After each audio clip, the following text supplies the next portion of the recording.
Gemini, last week of March with I Don't Care Oracle. Please be sure to check your sun, moon, and rising for a more complete and full picture of what's going on for you this week. Also, take what resonates and leave the rest. This is only a general reading for the Gemini collective.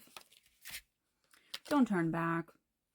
I feel like a lot of Geminis could be thinking that they made a mistake in some area in the last week of March. And again, I feel like this is just one of those times where you're very low. Now, some of y'all will have made a mistake, right, Gemini? But you have to really know that you did, right? Have tangible evidence, have facts to back it up, bring receipts, because otherwise, I want to say, depending how much air is in your chart as well, you are very likely, not for all of you, but very likely most of you are just overthinking it. You're in your own head.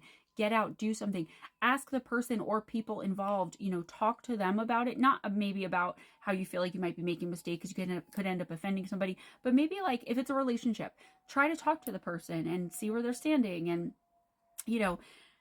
Gemini, definitely don't get in your head and end up saying something you don't mean that you might regret, or pulling out of an opportunity that could really, really be beneficial. Like, go by your instinct and your intuition, not your heart that will do anything to convince you of love, that there's love, and not in your mind that will definitely overthink everything, like procrastinators meeting indefinitely postponed in your brain.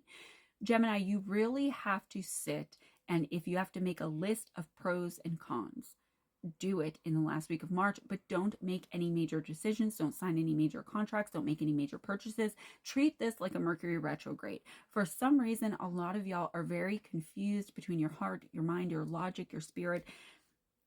It's like I feel Libra balance coming in here as well. All right. So Gemini, just if it's like an ex coming back into your life, which could be the case for a lot of y'all, make sure you remember why they're an ex. Or like, even if it's an ex-friend or an ex-boss asking you to come back to work, like, you need to remember all the reasons why you left who and or whatever this is behind in the first place.